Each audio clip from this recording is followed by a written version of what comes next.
नमस्कार प्यारे साथियों। चलिए आज हम बात करते हैं रीट 2022 की तैयारी कैसे करें। ये वीडियो पूर्णतः लेवल फर्स्ट वाले यानी बीएसटीसी वाले जो अभ्यर्थी हैं उनके लिए रहेगा।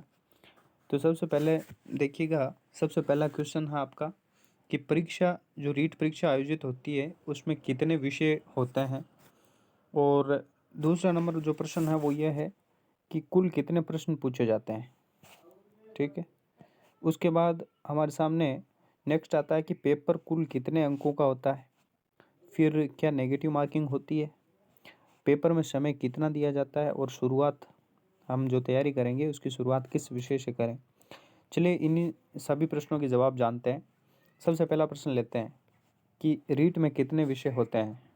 देखिए, रीट में हमारे पास 5 विषय होते हैं। कितने विषय होते हैं? 5 विषय अपने पास होते हैं, जिनमें सबसे पहला होता है अपने मनोविज्ञान, जिसे इंग्लिश में साइकोलॉजी कहते हैं।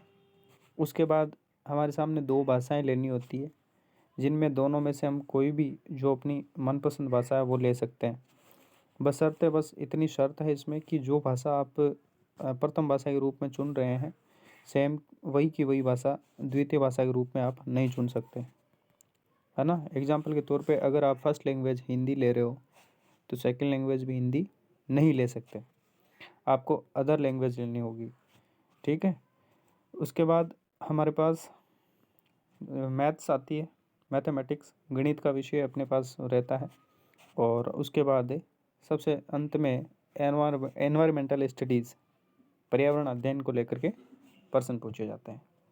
तो इस प्रकार से हमने जाना कि रीट में कितने विषय होते हैं। 5 विषय होते हैं। देखिए, भाषा का चुनाव में आप अपनी खुद की इच्छा से कर सकते हैं, और अगर आपका हिंदी माध्यम है तो मेरी एक व्यक्तिगत राय आपसे ये रहेगी कि आप भाषा प्रथम के रूप में आप हिंदी ले सकते हैं। ठीक है, और द्वितीय भाषा के रूप में आप संस्कृत ले सकते हैं। बाकी आपकी जो मर्जी हो, आप अपनी इच्छा के अकॉर्डिंग कोई भी भाषा चुन सकते हैं। ठीक है, नेक्स्ट देखिए, कुल कितने प्रश्न पूछे जाते हैं। रीट का जो पेपर होता है उसमें कुल कितने प्रश्न पूछे जाते हैं, तो इसका आंसर अपने पास आ जाएगा 150 प्रश्न पूछे जाते हैं। कितने? 120। पेपर कुल कितने अंकों का आता है, तो इसका भी क्लियर है कि 150 अंकों का ही आता है। एक प्रश्न है, 1 अंक का आता है। क्या नेगेटिव मार्किंग होती है? जी बिल्कुल नहीं होती है। ठीक है, नेगेटिव मार्किंग नहीं होती है, हमें सारे प्रश्न करके आने हैं। ठीक है, नेगेटिव मार्किंग का फ़ायदा उठाना है।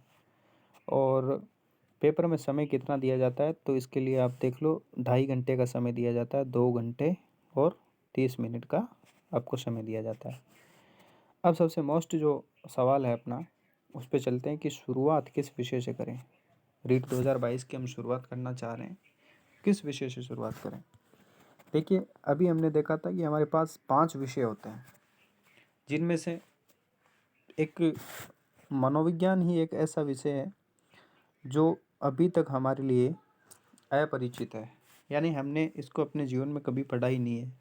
बाकी जैसे हिंदी, इंग्लिश, गणित और पर्यावरण, इन विषयों को हमने कहीं ना कहीं अपने जीवन में पढ़ रखा है और पढ़ते भी आए हैं। लेकिन मनोविज्ञान नया सब्जेक्ट है, इसलिए मेरी व्यक्तिगत राय आप यही रहेगी कि आप मनोविज्ञान से शुरुआत करें। ठीक है, मनोविज्ञान से ही शुरुआत करें। इससे बाकी के जो विषय हैं, इनमें जो टीचिंग मेथड्स के जो प्रश्न आते हैं, उनमें भी मनोविज्ञान से हेल्प मिलेगी। तो इसलिए शुरुआत आपको मनोविज्ञान विषय से ही करनी चाहिए। तो इस प्रकार से रीट 2022 की तैयारी करने वाले लेवल फर्स्ट के विद्यार्थियों, ये पूर्णतः आपको समर्पित वीडियो था। वीडियो अच्छा लगा हो तो लाइक करें, शेयर करें और चैनल को सब्सक्राइब करें। धन्यवाद।